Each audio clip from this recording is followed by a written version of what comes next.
የኢትዮጵያ ንግድ ባንክ ከማስተር ካርድ ፋውንዴሽን ጋር በመተባበር ባለፉት 6 ወራት ለስራ ፈጣሪዎች ከ2 ቢሊዮን ብር በላይ ብድር መስጠቱን አስታወቀ።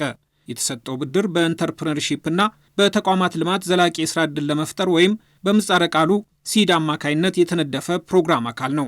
በኢትዮጵያ ንግድ ባንክ የማክሮ ባንኪንግ ዳይሬክተር አቶ ሙሉጌታ ወንዴ እንደተናገሩት ፕሮግራሙ የዋስትና ማስያዣ ንብረት የሌላቸውን የህብረተሰብ ክፍሎች የብድር አገልግሎት ተጠቃሚ ለማድረግና የፋይናንስ ተደራሽነትን ለማስፋት የታቀደ ነው።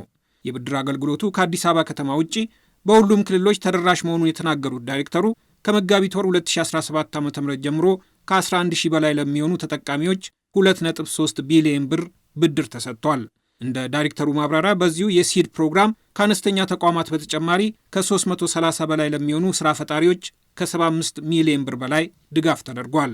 እስካሁን ድረስ በዚህ በብድር ኮምፖኔንታችን ወደ 11 ሺህ የሚሆኑ የብድር ተጠቃሚዎችን ኦል ኦቨር ደ ካንትሪ ማለት ነው አክሮስ ደ ካንትሪ ተጠቃሚ አድርገናል። ይሄ ደግሞ በብድር መጠን ሲታይ ወደ 2.3 ቢሊዮን ብር ሰርቭ አድርገናል ማለት ነው።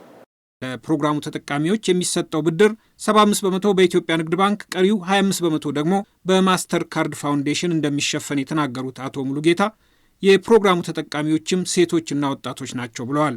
የዋስትና ማስያዣ ንብረት ሳይጠየቁ የብድር አገልግሎት ተጠቃሚ መሆናቸው ስራቸውን የበለጠ ለማስፋት እንዳገዛቸው የፕሮግራሙ ተጠቃሚ ደንበኞችም ተናግረዋል።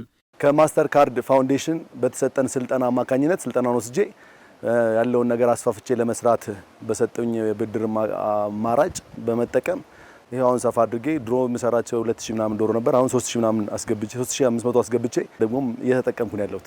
በኢትዮጵያ ንግድ ባንክና በማስተር ካርድ ፋውንዴሽን እየተገበረ ባለው በዚህ ፕሮግራም በቀጣይ በመላ ሀገሪቱ ከ100 ሺህ በላይ የስራ ፈጣሪዎችና የጥቃቅንና አነስተኛ ተቋማትን ተደራሽ ለማድረግ መታቀዱንም ያገኘነው መረጃ ያመለክታል።